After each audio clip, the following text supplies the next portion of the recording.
institutional complexes. Whereas others have talked about forum shopping, regime shifting, that's more, I think, the actor perspective. This is a collective perspective, in essence. Namely to govern collectively institutional complexity. We also, in the analysis, focus on collective interplay management, so of the actors together, and that, as a matter of fact, nowadays in the current structures, mainly occurs at the level of individual institutions. So actors get together and decide in the elemental institutions, and that shapes the complex. And in a way, this brings in actors again, which is also a demand that several had in the whole debate, and it links a little bit to structural elements that shape interplay management but bring in agency.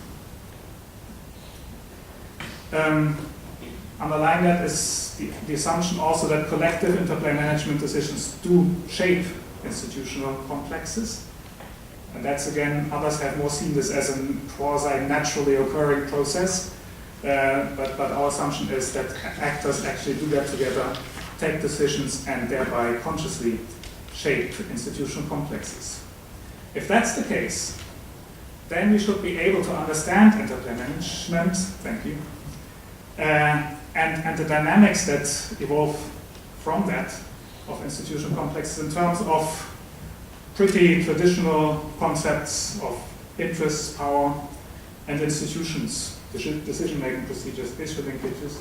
What perhaps is particular in the case of institutional complexes that we should then pay attention to institutional commitments that are already out there and interinstitutional consistency. If there are major conflicts between the elemental institutions of a complex, that is, actors find it difficult to comply with two regimes at the same time, we should expect them wanting to change that. If they have commitments already under these elemental institutions that are not in conflict, and we should expect them that they want to avoid any changes that bring them into conflict, so that they can still comply with all their commitments internationally. The Nagoya Protocol is about access to and benefit sharing from genetic resources, the third objective of the CBD.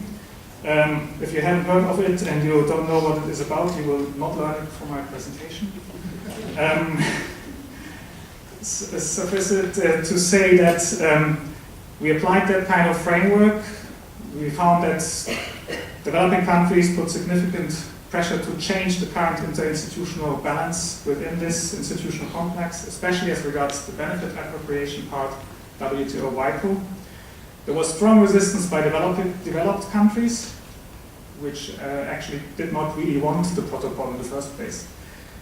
And interinstitutional consistency and institutional commitments rather drove actors towards keeping the status quo also. There was not really open conflict between these institutions, and changing the balance would have risked creating interinstitutional inconsistency. What was the output? Nagoya basically clarified and consolidated the status quo within the complex. So it didn't change it fundamentally, didn't change the division of labor and the interinstitutional equilibrium, but it just clarified what's there and consolidated it. It's actually even said, yes, there can be specialized arrangements, which under international law can be there anyway, but it was expressly said. What we now see as a result of that after Nagoya is actually pretty significant developments within the complex. We have new developments that deepen the existing division of labor also in the WHO, in FAO, to some extent under UNCLOS and, well, only beginnings in the Antarctic Treaty system. Which is quite significant if you just also listen what I just said. It didn't change anything, and that kind of stability created a dynamic in the complex of further differentiation. Which brings me to some selected conclusions. So I expect not to even need the 2 minutes. So what I hope we can try to show in the paper is the investigation of institutional complexes from a governance perspective, an interplay management perspective that covers both important structural institutional constraints on interplay management and the politics behind it, that is a fruitful way of looking at institutional complexes and investigating their dynamics.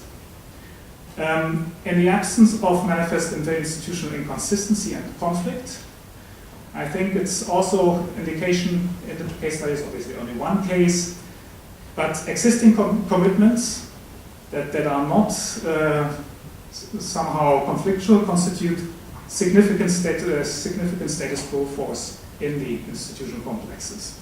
So that kind of keep them to the existing equilibrium. But as I said already before, it's quite interesting that the stability of the interinstitutional equilibrium does not equate stagnation. There are significant political developments that are triggered by the consolidation and the clarification of that interinstitutional equilibrium, which leads us to kind of suggest a distinction between change of an institutional complex, kind of revolutionary change, and change within an institutional complex, the evolution. So that kind of consolidation and clarification can lead to significant further evolution of the institutional complex. And with that, I thank you for your attention. Exactly 15 minutes. It's quite challenging. We're very happy to have Oren Young as a discussant, and I'm sure he has some critical, but hopefully also some constructive comments for all of the three presentations and papers. Oren, again, you also have 15 minutes. Here's the... Thank you, Carol. I don't have any PowerPoint slides, so if you don't mind, I'll speak from here, and we have a variety of papers. Let me start by saying that these papers are part of the research program that Fairworth was describing in his initial presentation, and the case studies or the applications are two of a set of papers that are organized within this framework. So what I would like to do is to talk in a somewhat general way about the research program around fragmentation and try to fold my comments about Sylvia and Jeff's paper and Sebastian's paper into this kind of general discussion of the fragmentation research program. Begin with, it's certainly clear that this whole research program is about architecture. So it's no question that it fits within the framework of the focus of this conference. I'd like to follow the sort of sequence that Fairworth laid out in his initial presentation. In the paper, he talks about taking stock, causes, consequences, and responses. And I'd like to talk a bit about each of those things within the framework of the analyses presented. Taking stock, I think, is a way of talking about the conceptual and analytic strategy associated with the introduction of the concept of fragmentation and the sort of value added by introducing this concept. I think in the initial presentation the concept was defined, but just let me draw your attention back to the definition because I want to talk about certain features of it. The paper says the term refers to the growing diversity and challenges to coordination among private or public norms, treaties, organizations that address a given issue area of international politics. That's a pretty broad definition.